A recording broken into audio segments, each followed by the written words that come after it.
shortly we'll be starting our press conference. बहुत जल्दी हम अपनी एक महत्वपूर्ण प्रेस वार्ता शुरू कर रहे हैं जिसमें leader of opposition Shri Rahul Gandhi, NCP से श्रीमती सुप्रिया सुले जी और शिवसेना से श्री संजय राउत। मैं ज़्यादा समय नहीं वेस्ट करते हुए श्री राहुल गांधी से आग्रह करूंगा कि वो प्रेस वार्ता को शुरू करें।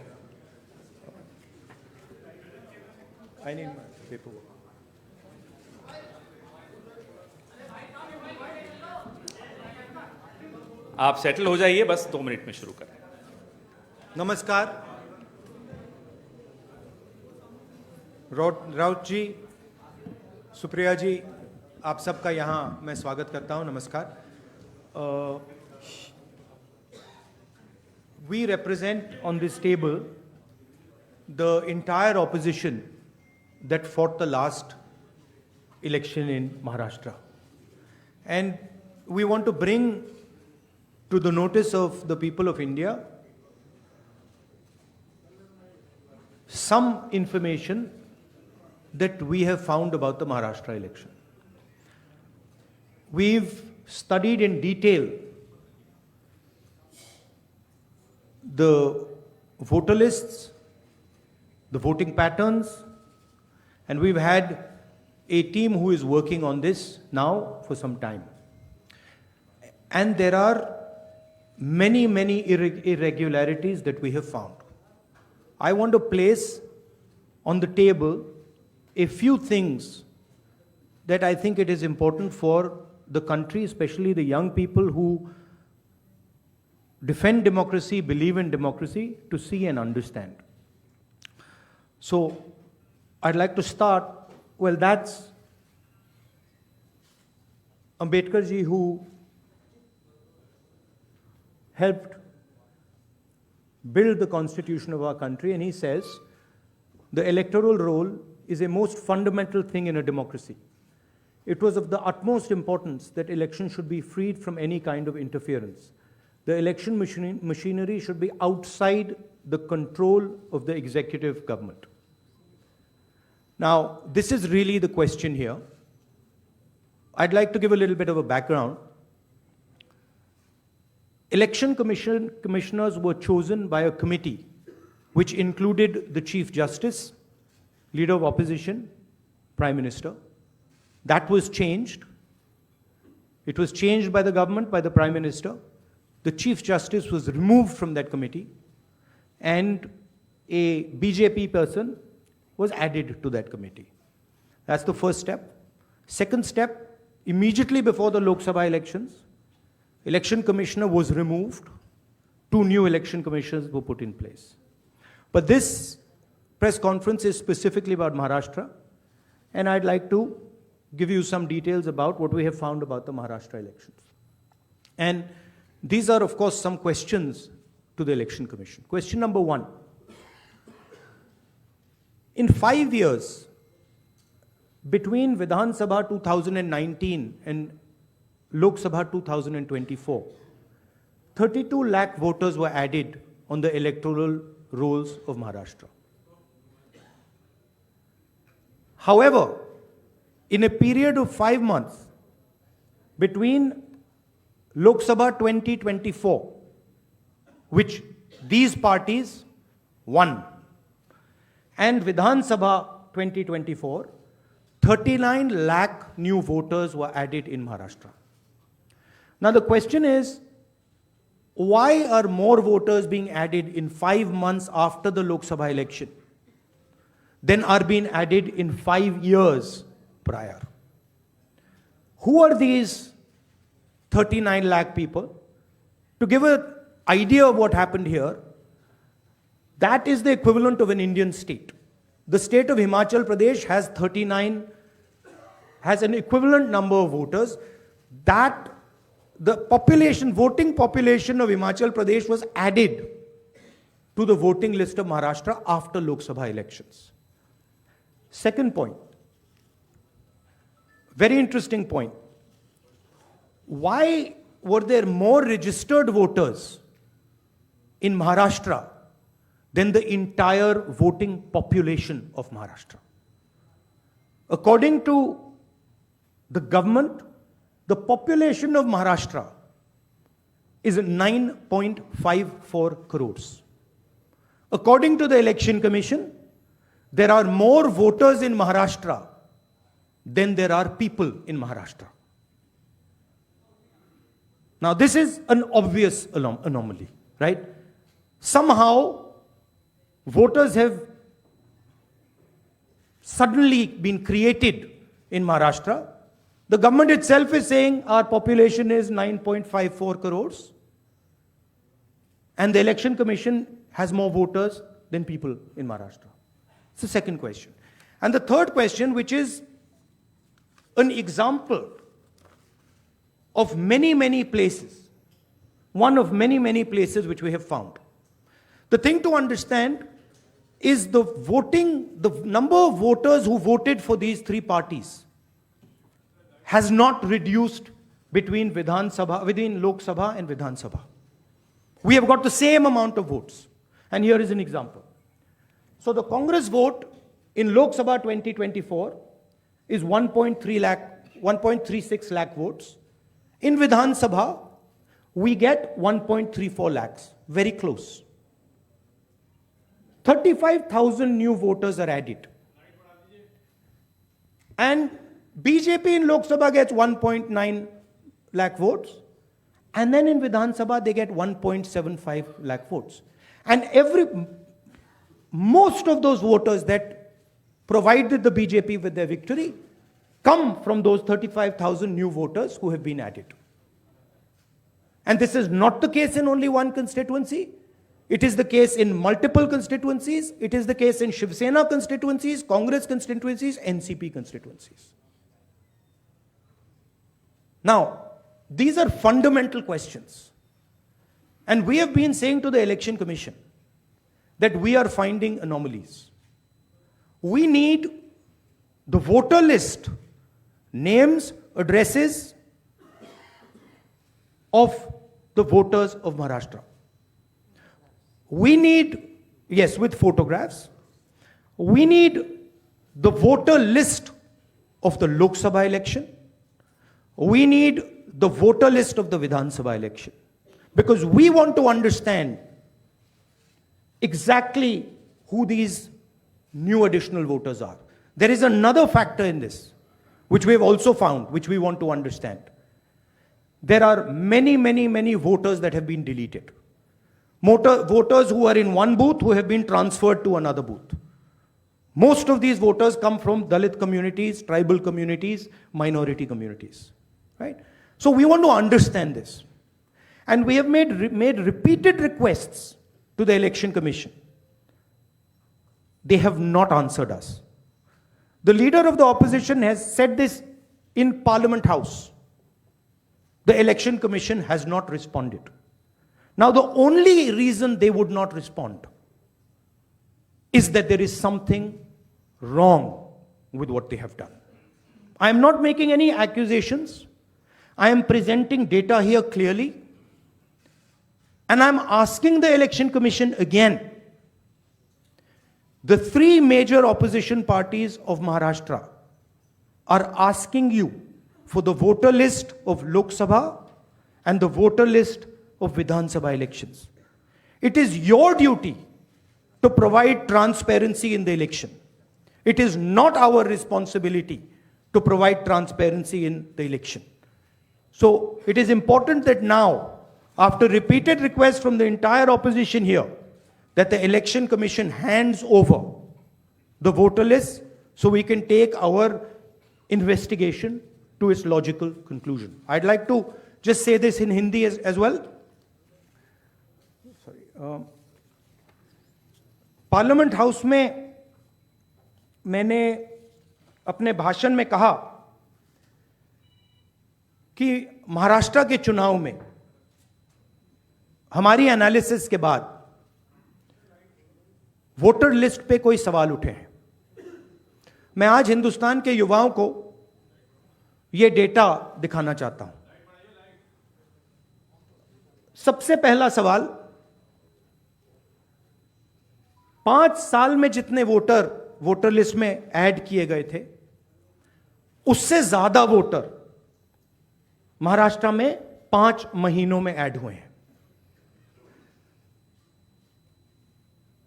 32 लाख वोटर्स विधानसभा 2019 एंड 2024 के बीच में। 39 लाख वोटर्स, मतलब हिमाचल का जो पॉपुलेशन है वो ऐड कर दिया लोकसभा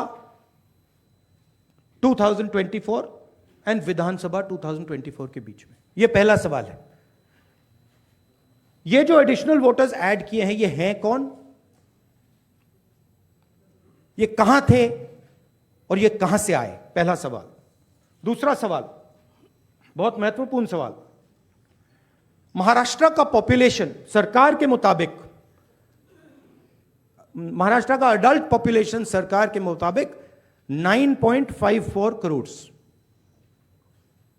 महाराष्ट्र का adult population 9.54 crore. Election commission के मुताबिक महाराष्ट्र में 9.7 करोड़ वोटर्स हैं।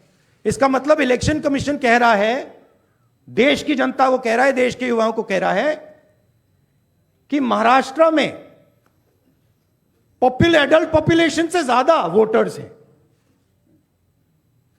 यह कैसे हो सकता है? तीसरा सवाल, यह एक उदाहरण है, कामठी विधानसभा। यहां पे कांग्रेस पार्टी को लोकसभा में 1.36 लाख वोट मिला है। विधानसभा में तकरीबन उतना ही वोट हमें मिला, 1.34 लाख। यह चुनाव हम जीते, लोकसभा वाला। लोकसभा के चुनाव में बीजेपी को 1.19 लाख वोट मिलता है। इस कंस्टिट्यूएंसी में 35,000 नए वोटर्स ऐड होते हैं और वो 35,000 के 35,000 वोटर सीधे बीजेपी के खाते में जाते हैं और बीजेपी चुनाव जीतती है। यह एक उदाहरण है, ऐसे महाराष्ट्र में अनेक उदाहरण हैं। हमारी कंस्टिट्यूएंसीज में, एनसीपी की कंस्टिट्यूएंसीज में, शिवसेना की कंस्टिट्यूएंसीज में। हमारा वोट महाराष्ट्र में कम नहीं हुआ है, बीजेपी का वोट ज्यादा हुआ है। ये वोटर्स कहां ऐड हुए हैं? जहां पे बीजेपी की स्ट्राइक रेट 90+% है। हिस्ट्री में 90% स्ट्राइक रेट नहीं रही है। तो यह मैं देश की जनता को कहना चाहता था। अब हमने इलेक्शन कमीशन को 1 बार नहीं, 2 बार नहीं, 3, 4, 5 बार बोला है कि देखिए हम आरोप नहीं लगा रहे हैं, लगाना चाहिए मगर हम लगा नहीं रहे। हम आपसे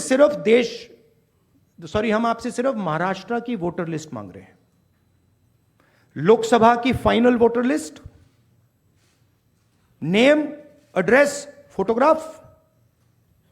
विधानसभा की final voter list, name, address, photograph.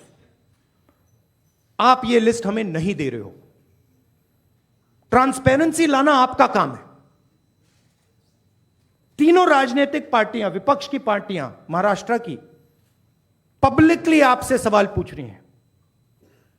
मैंने पार्लियामेंट में बोला, हमारे सब नेताओं ने बोला है, इलेक्शन कमीशन हमें लिस्ट नहीं दे रही।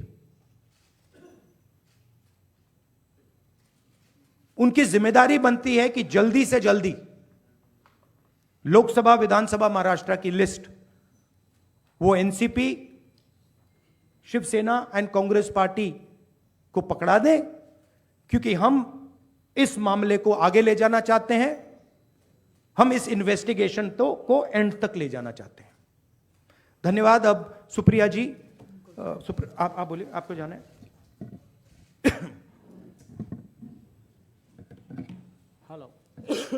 हेलो,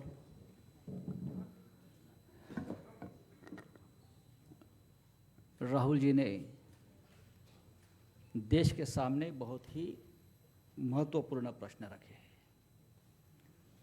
अगर इस देश का चुनाव आयोग जिंदा है, उनका ज़मीर मरा नहीं है।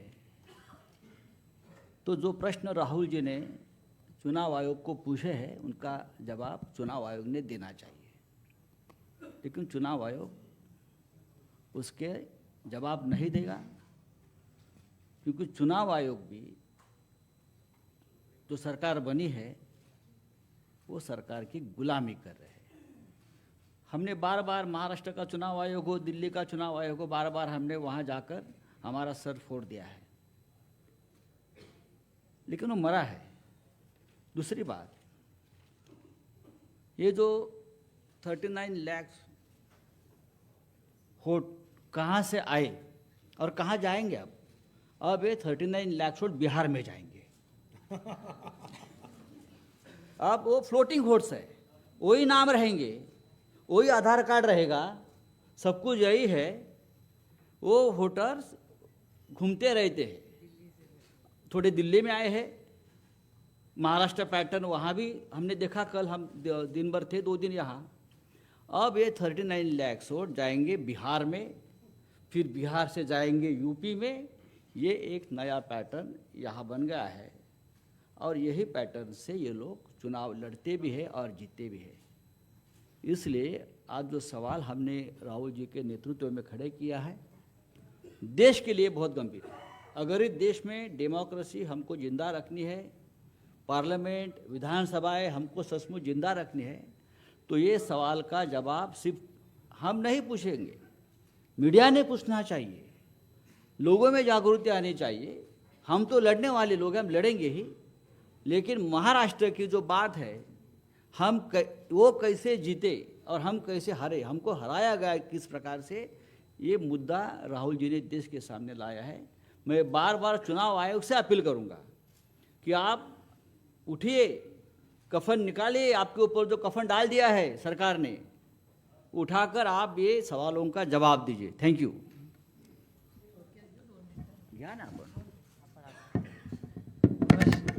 नमस्कार, मैं बड़ी संक्षेप से 2-3 अलग मुद्दे कहना चाहती हूँ। राहुल जी और संजय जी ने कहा, उसके बाद 2 चीज़ें मायने रखती है। एक तो मेरे जो सांसद में धैर्यशील मोहिते जी जो यहाँ आए हुए हैं, वो माड़ा विधान लोकसभा से चुन के आए। उनके ही सोलापुर ज़िले में उत्तम जानकर जी इस बार हमारे विधायक बन के आए। उत्तम जानकर जी सोलापुर डिस्ट्रिक्ट से चुन के आए। उनका कहना है कि उनको वोटिंग जो हुआ है मरकटवाड़ी, आप सब ने बहुत उस पर टीवी पे भी कवरेज दिया था, उसमें उनका मानना है कि वो चुन के आए हैं, लेकिन उनको जो वोट पड़ने चाहिए वो नहीं मिले हैं, तो वो फिर से जीते हैं, फिर भी री इलेक्शन चाहते हैं और कह रहे हैं कि बैलेट पे लिया जाए। उन्होंने उनके गांव में, उन्हें पूरे निर्वाचन क्षेत्र में सब मान भी गए, लेकिन वहाँ पुलिस भेजी गई और पूरा प्रोसीजर रुकवाया गया। तो वो इतना, हमारी सब मांग है वहाँ की, उत्तम जानकर जी और धैर्यशील मोहिते जी उनके एरिया में, कि बैलेट पे फिर से वोटिंग लाया जाए, मशीनें बंद की जाए। कि बहुत सारी ऐसी चीज़ें हैं, जब राज ठाकरे जी भी बोले हैं कि उनका जो एक कैंडिडेट था उसको खुद का भी वोट नहीं मिला है, ऐसा हो चुका है। ये सब डेटा आपके सबके सामने है। और दूसरी बड़ी बात, मैं इलेक्शन कमीशन वैसे तो बड़ी महत्वपूर्ण जगह है, लेकिन मैं बड़ी विनम्रता से कहना चाहती हूँ, हम और सेना बहुत वहाँ लड़े हैं। जिस तरह से हमारी पार्टी तोड़ी गई, जिस तरह से हमारे विधायक, हमारे एमपी, सांसद तोड़ा गया, पार्टी तोड़ी गई, हमारी लड़ाई आज भी शिवसेना की और एनसीपी की आज भी सुप्रीम कोर्ट में चल रही है। लेकिन और एक छोटी चीज़ उन्होंने की कि हमें जो सिंबल दिया गया और दूसरा सिंबल तुतारी वाजवणारा माणूस और तुतारी मराठी में, वो एक ही शब्द तुतारी तुतारी उन्होंने किया। और इसी सरकार के एक बड़े मंत्री है आज सरकार में, उन्होंने कहा था, जो आप सब ने मराठी चैनल्स ने दिखाया था, कि सातारा की सीट एनसीपी हार गई क्योंकि ये ट्रम्पेट और तुतारी थी, नहीं तो बीजेपी का वो सांसद हार जाता। ये सिर्फ मैं नहीं कह रही हूँ, इस सरकार के एक बड़े नेता कह रहे, जो मराठी चैनलों ने दिखाया, आज सरकार में है महाराष्ट्र में। और हम सब ने जब विधानसभा में मांग की कि आप तुतारी हटा दीजिए, बड़ा कन्फ्यूजन हो रहा है, हमारी 11 सीटें ऐसी है, इस कन्फ्यूजन में हम हार गए। तो हमारी विनती थी कि आप ये तुतारी हटाइए, तो बोले तुतारी हम ये सिंबल नहीं, हमने डेटा दिखाया कि कन्फ्यूजन हो रहा है ये सिंबल के कन्फ्यूजन में, फिर उन्होंने ट्रम्पेट नाम बदल लिया, लेकिन तुतारी वो रखी वैसी। क्योंकि जब बाहर वो जाता था वो देख रहा था तुतारी वाजोला नमारुस तुतारी, हम उस तरह उसी कारण हम सातारा की सीट हारे, और ये भी सत्ता पक्ष मान रहा है, रिकॉर्ड पे उन्होंने कहा है। तो ये कैसे चलेगा? ये वोटर्स लिस्ट है, ये मल्टी फैक्टर अटैक है, ये सिंबल का इशू है, फिर पार्टियां तोड़ने का इशू है, ये वोटर्स लिस्ट का इशू है, और कभी कभी मशीन, लोग नाराज़ होते हैं जब हम मशीन के बारे में कहते हैं, लेकिन बहुत सारे ऐसे लोग हम सबको मिलने आते हैं। तो ये मल्टी प्रोंग अटैक हो रहा है, और अगर एक सशक्त लोकतंत्र रखना हो तो फेयर इलेक्शन तो होना ही है। हारने का कोई दुख नहीं है, जीते हारे जनता तय करती है। हम तो जीत के आए दोनों, धैर्यशील जी आए, बट बड़ी विनम्रता से हम कहना चाहते हैं कि इलेक्शन कमीशन ये फेयर होना चाहिए, इतनी हमारी मांग है। और जो हमें जो वोटर्स लिस्ट फोटो सब मांग रहे, बस हमें दे दे, बाकी हम लोग क्या मांग रहे हैं? एक सशक्त लोकतंत्र में इलेक्शन कमीशन का रोल बहुत जिम्मेदारी का होता है। जिस संविधान के बारे में हम लड़ रहे हैं, राहुल जी बड़ी ताकत से उसके लिए लड़ रहे हैं, आप देख रहे हैं पार्लियामेंट में क्या हो रहा है। तो वो संविधान बचाना हो, देश बचाना हो, एक सशक्त लोकतंत्र के लिए महात्मा गांधी ने इतना बड़ा योगदान दिया, जवाहरलाल नेहरू ने देश को इतनी दिशा दी, इन सब के मान सम्मान, उनका जो उन्होंने मेहनत करके हम सबको ये हक दिया है, वो पूरा फेयर होना ही चाहिए। और हमारी लड़ाई नहीं है, हम सिर्फ पारदर्शकता चाहते, बाकी हमारी कुछ मांग नहीं। धन्यवाद सुप्रिया जी। अब मैं, क्योंकि तीनों को जाना है तो कम सवाल लेंगे। एएनआई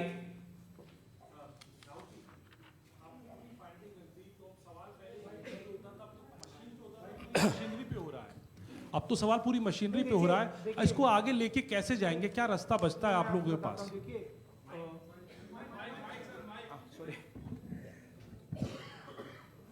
देखिए,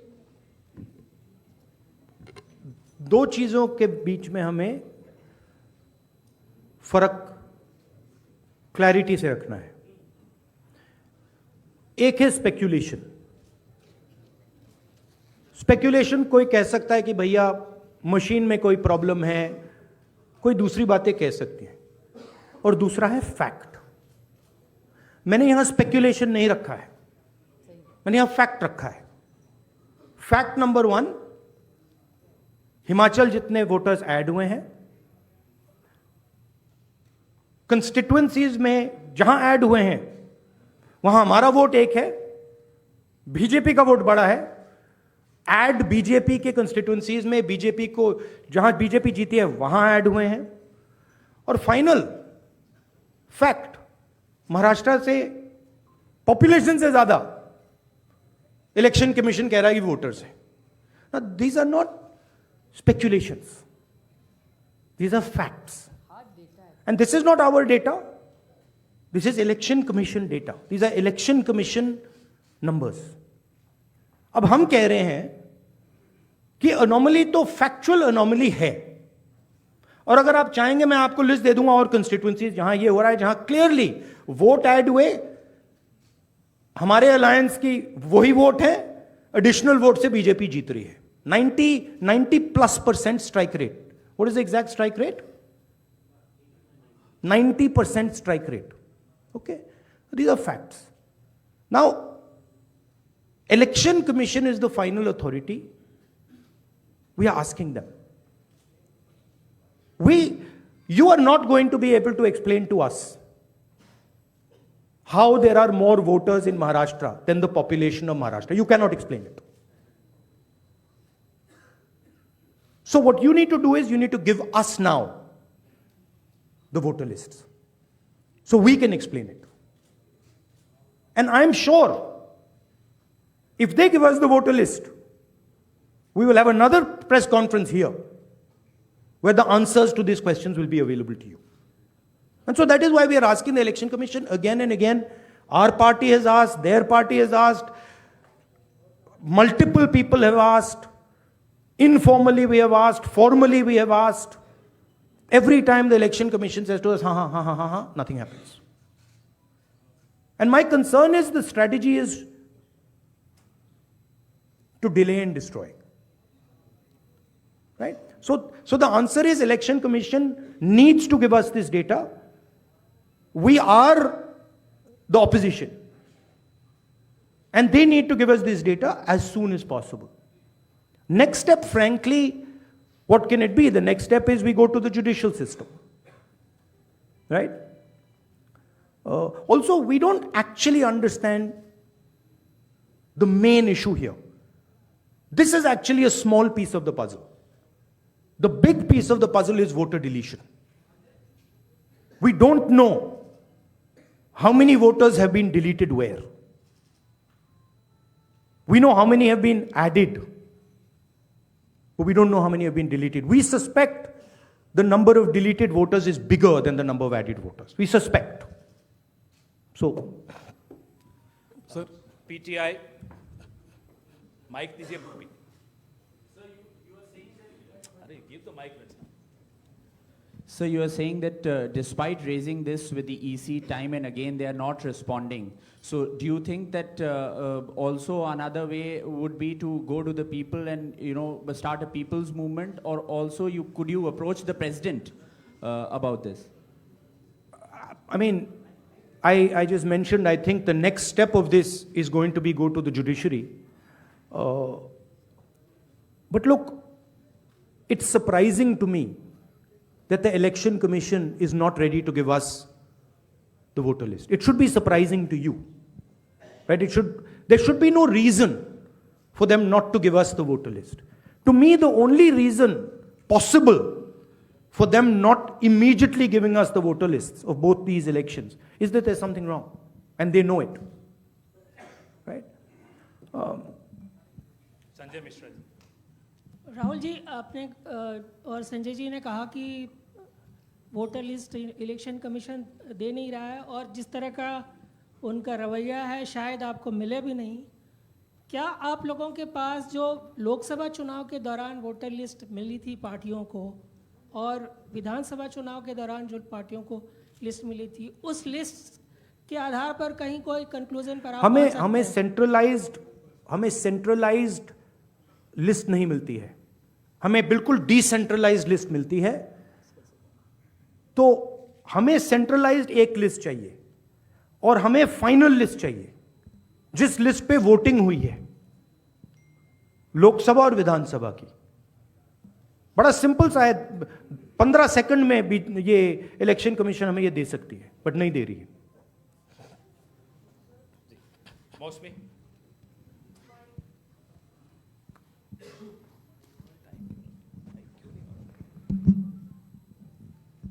राहुल जी, ये जो आपने आंकड़े दिए थे कि लगभग 9,70,25,000 वोटर्स, 9,70,00,000 वोटर्स हैं, वोटिंग पॉपुलेशन है, और जो अडल्ट पॉपुलेशन महाराष्ट्र की है वो 9,54,00,000 है जी.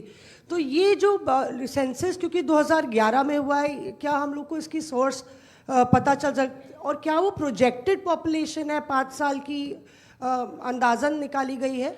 That is the Union Ministry of Health and Family Welfare data. Right? So that is normally क्या होता है,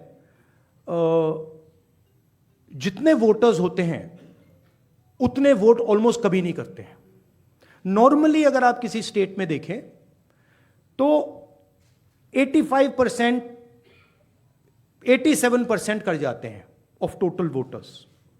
यहां पे आई थिंक 102% कर गए. नहीं, how much, कितना है ये? 102% कर गए हैं. तो it is not only that there are more voters than actual people, it is that the voting percentage is 102%. Right? The actual voting percentage of this should be 15% approximately. If you आप states को aggregate करो तो it should be 15% less than 9.54. It is actually 102%, right? So really, it's way beyond the population. जी. और दूसरी जिक्र आपने किया था कि सीईसी का सिलेक्शन जो हो रहा है. I think one question is enough. Let's not. नहीं. One last question, जैनेंद्र जी. राहुल जी, आप चुनाव के बाद वोटर लिस्ट मांग रहे हैं, लेकिन जैसे जो मुख्य चुनाव आयुक्त हैं, उन्होंने भी जो पिछली प्रेस कॉन्फ्रेंस में कहा था कि ये तो हर साल जो मान्यता प्राप्त दल हैं उनको वोटर लिस्ट दी जाती है। चुनाव से पहले, ठीक पहले जो फाइनल रोल होता है वो भी उम्मीदवारों को और पार्टियों को दिया जाता है। तो अगर दी जाती हैं तो फिर हमें दे क्यों नहीं रहे? हम मांग रहे हैं, अगर दी जाती हैं, if it is the norm to give it, तो दे दो। वो तो चुनाव के पहले ही आप लोगों को दिया गया होगा क्या? नहीं, मैंने वो बोला आपको, वो डिसेंट्रलाइज तरीके से लिस्ट मिलती है। वो एक एमएलए को अगर लिस्ट निकालनी होती है तो उसे polling booth by polling booth by polling booth जाना पड़ता है। उससे उस डेटा से हम काम नहीं कर सकते, हमें सेंट्रलाइज डेटा चाहिए, पूरी स्टेट का डेटा। राइट सर, दिल्ली में जब नहीं, बट मान लो आप जो कह रहे हो सही है कि उन्होंने हमें लिस्ट दे रखी है, right? Fine, then why are they not just making it available to us? I'll add a small point. One second. Why are they not just making it available? हाँ, देते हैं, आप मांग रहे हो, ले लो, वो दे क्यों नहीं रहे? Just one small point. नहीं, you were, हम साथ में थे अरविंद जी के साथ उस मांग में। और एक बात बताओ, महाराष्ट्र में जब हुआ था, अभी ऑनलाइन नाम बढ़ा सकते हैं आप। मेरे खुद के निर्वाचन क्षेत्र का मैं आपको उदाहरण दूं, मैं रोज मॉनिटर करती थी, क्योंकि आजकल ऑनलाइन करके collector has the final authority. तो लास्ट 3 दिन जब हम पूरे चुनाव प्रचार में सारे बिजी थे, यहाँ नंबर बढ़े थे। हमसे कह रहे हैं कि वो सही भी हो सकते हैं, लेकिन आजकल एक आधार कार्ड पे, अभी आप हमारे यहाँ लाडली बहन योजना में सारे गलत आधार कार्ड आ रहे हैं। ये मैं नहीं कह रही, प्रेस कह रहा है। आप ही ने तो दिखा, 5 लाख महिलाओं का नाम कम होता जा रहा है। See, what has happened is that this list is a dynamic list. And this list is constantly changing and anyone can change it. The nice way to say it is that the Election Commission has lost control of the list. The bad way to say it is the Election Commission has manipulated the list. What is very clear is that the list in Maharashtra has gone wrong. There's no doubt about that. Because, please understand, a list which is bigger than the entire population, a list where the population of Himachal Pradesh is entering into Maharashtra, a list where all the additional voters are going in favor of the BJP. Look at that page. All of them have gone to the BJP. It's not that 50% have gone, 60% have gone. It's the same. 35,000, 40,000. All have gone. So something is wrong. And it is the responsibility of the Election Commission now to come clean on what has happened. Right? The answer is not, we gave you the list. We as opposition are asking you for the list now. The answer is, give us the list now. Don't tell us about what happened in the past. We want to know now. If you have no problem giving the list, you've already given it to us, okay, give it to us today. And give us the Lok Sabha one with names, pictures and addresses. Give us the Vidhan Sabha one with names, pictures and addresses. Because if you don't, there is a serious question now that is being asked about Indian democracy. Which means we are now heading towards the complete destruction of the Constitution. And we are in the business of protecting the Constitution. That is why I have put this here. And that is why I put Ambedkar ji. Ambedkar ji की photo मैंने यहाँ इसलिए लगाई है क्योंकि ने ऊपर लिखा है electoral roll is the most fundamental thing in a democracy. Election Commission उसकी रक्षा नहीं कर रही है. हम मांग रहे हैं ये फंडामेंटल चीज जो अंबेडकर जी ने कहा है ये हमें दीजिए, वो करेंगे नहीं देंगे आपको. That is the issue here. Thank you very much. Thank you जी. सर एक सर राहुल जी एक सवाल है, राहुल जी ठीक है